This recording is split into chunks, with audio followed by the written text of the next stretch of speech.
കൂടുതൽ സുരക്ഷ ഉറപ്പാക്കാനായി ആധാർ കാർഡിൽ മാറ്റങ്ങൾ വരുത്താൻ unique identification authority of India ഒരുങ്ങുന്നതായി റിപ്പോർട്ട്. പേര്, മേൽവിലാസം, 12 അക്ക ആധാർ നമ്പർ തുടങ്ങിയ വ്യക്തിഗത വിവരങ്ങൾ ഒഴിവാക്കി പകരം ഉടമയുടെ ഫോട്ടോയും QR കോഡും മാത്രം പ്രദർശിപ്പിക്കുന്ന തരത്തിൽ ആധാർ കാർഡിൽ മാറ്റം വരുത്താനാണ് UIDAI പദ്ധതി.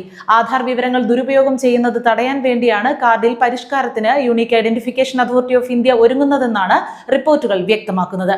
ഡിസംബർ മാസം ആധാർ മാറ്റങ്ങൾ നിലവിൽ വരും. ഹോട്ടലുകൾ, ഇവന്റ് സംഘാടകർ തുടങ്ങിയ സ്ഥാപനങ്ങൾ നടത്തുന്ന ഓഫ്ലൈൻ പരിശോധന നിരുത്സാഹപ്പെടുത്തുന്നതിനും വ്യക്തികളുടെ സ്വകാര്യത നിലനിർത്തിക്കൊണ്ട് ആധാർ ഉപയോഗിച്ചുള്ള പരിശോധന പ്രക്രിയ വേഗത്തിലാക്കുന്നതിനുമായി ഡിസംബറിൽ പുതിയ നിയമം അവതരിപ്പിക്കുന്നത് അതോറിറ്റി പരിഗണിക്കുന്നതായി UIDAI chief executive officer Bhuvnesh Kumar പറഞ്ഞു.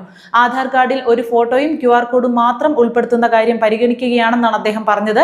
കൂടുതൽ വിവരങ്ങൾ പ്രിന്റ് ചെയ്താൽ ദുരുപയോഗം ചെയ്യാൻ ഇടയാക്കുമെന്നും അദ്ദേഹം പറഞ്ഞു. ആധാർ നിയമപ്രകാരം ഒരു വ്യക്തിയുടെ ആധാർ നമ്പറോ ബയോമെട്രിക് വിവരങ്ങളോ ഓഫ്ലൈൻ പരിശോധനയ്ക്കായി ശേഖരിക്കാനോ ഉപയോഗിക്കാനോ സൂക്ഷിക്കാനോ കഴിയില്ല. എങ്കിലും പല സ്ഥാപനങ്ങളും ആധാർ കാർഡുകളുടെ ഫോട്ടോ കോപ്പികൾ ശേഖരിച്ച് സൂക്ഷിക്കുന്നു.